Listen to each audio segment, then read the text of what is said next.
Greetings folks, Dan here, and welcome back to another edition of Kaiju Showcase.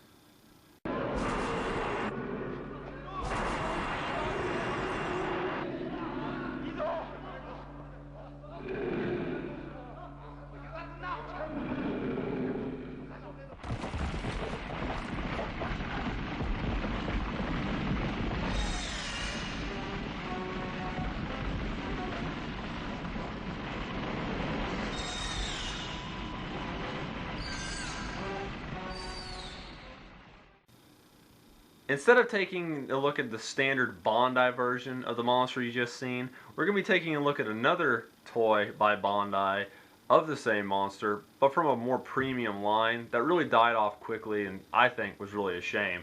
But we're going to be taking a look at the Kaiju-Hyohon Dodongo. This toy was originally released in 2009.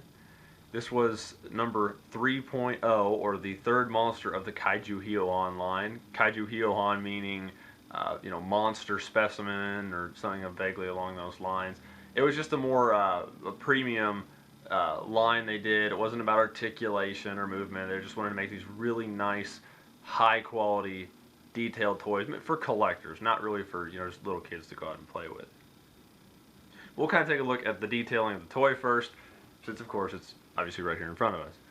The detailing is very good. I'll get some close-up shots here. As I said, articulation, not so much something you're going to have to worry about. The front legs move a little bit, and so does the tail. But, me being me, don't give a shit. But, some people do, obviously, but this is not what these were made for. These are not articulated toys. They were not meant to be articulated. They were more of along the side of statuettes, or statue-like toys like CCP, X Plus, something like that. Of course, not quite as up as high as an X Plus toy, but it's still a very good toy. I'm gonna flip over to my little zoom feature here and see if I can get a better look at the detailing, just so you can see. Of course, the color and paint is all is dead on for the monster in the show.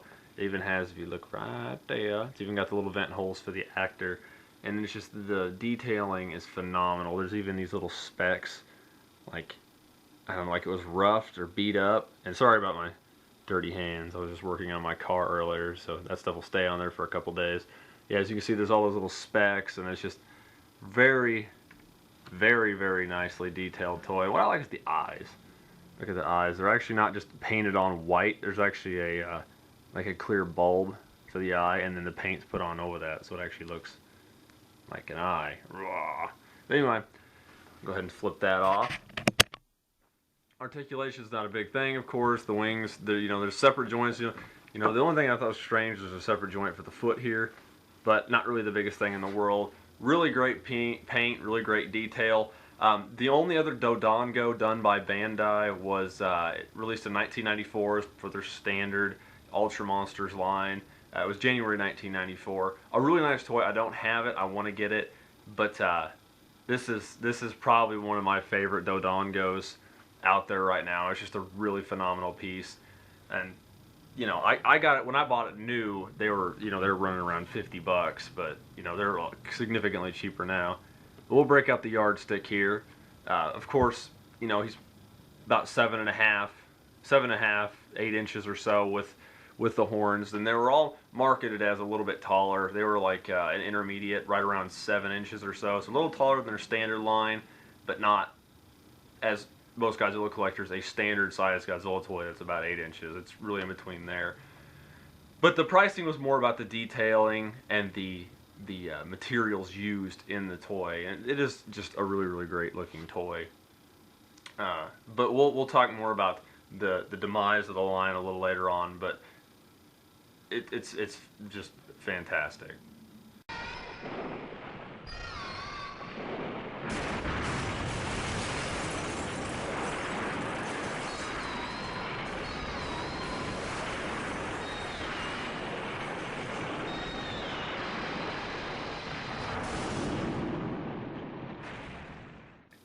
We'll talk briefly about the history of Dodongo. He only ever appeared in the very first series of Ultraman.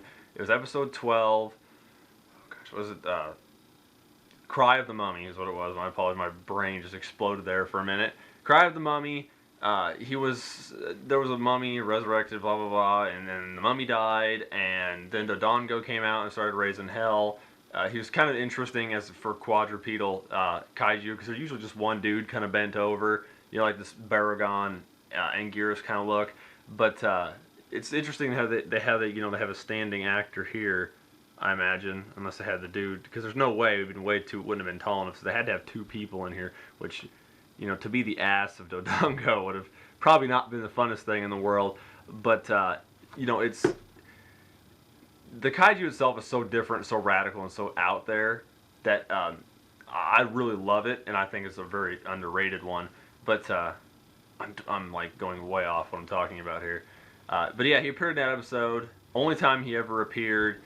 The monster is said to be based off from what I've read, is based off if I can say this right, Quillin or Gwillin, or however you would say that, Chinese dragon that vaguely looks like a deerish horse kind of look to it. And I see that now, and they're supposed to be based on they appear when a great leader or somebody dies. One of these would appear, and the mummy, spoiler, dies, and then Dodongo appears. So I imagine that might have been what they were going for, but I don't know for sure. But there's the history.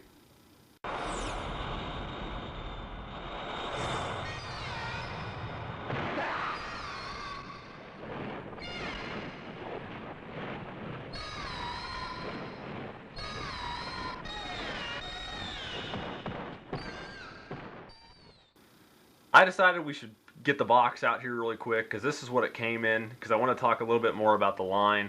Kaiju-Hyohon, they came in these nice, big boxes, Bandai logo and everything like that. 2009, really great toy. I really liked how the box actually worked. I'm going to see if I can open this. You'd have the Velcro, and you'd open it up, and then the monster would be there.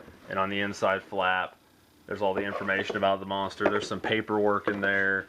Just the box is just, really, really well done. I like that. It looks just basic cardboard, but how everything's kind of dulled on it. It just says 3.0 Mummy Monster Dodongo. And here's the actual mummy down here, and a screen cap from the show. Actually, that's not a screen cap from the show. That's supposed to look like it's from the show, but they're using the toy in it. So that's kind of neat. Bottom's got the, the Ultra Q logo they did before the show, so that's kind of neat. Top's the same way. I was so pissed when this line died off. And I understand, because this essentially, a lot of people are probably glad it did, because since this died off, Ultra Act essentially came into being. My thing is, I just like how it was done.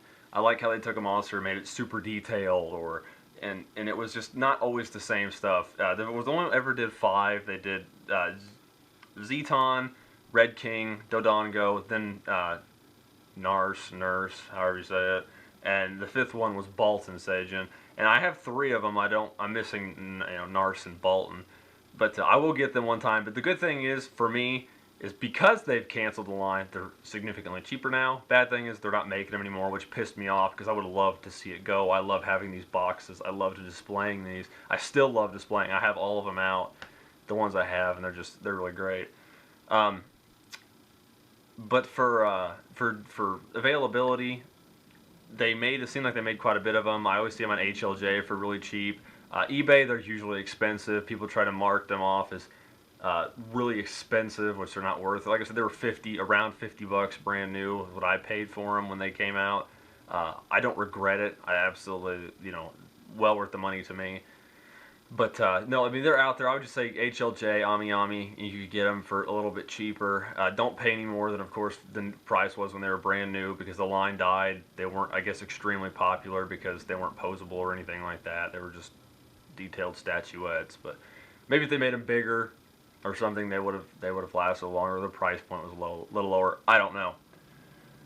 But this is going to wrap this review up. This is kind of a little look at Mummy Monster Dodongo, underrated kaiju, as I said, and hopefully you guys enjoyed it. and we'll figure out something else to review here next. So thanks for watching, guys.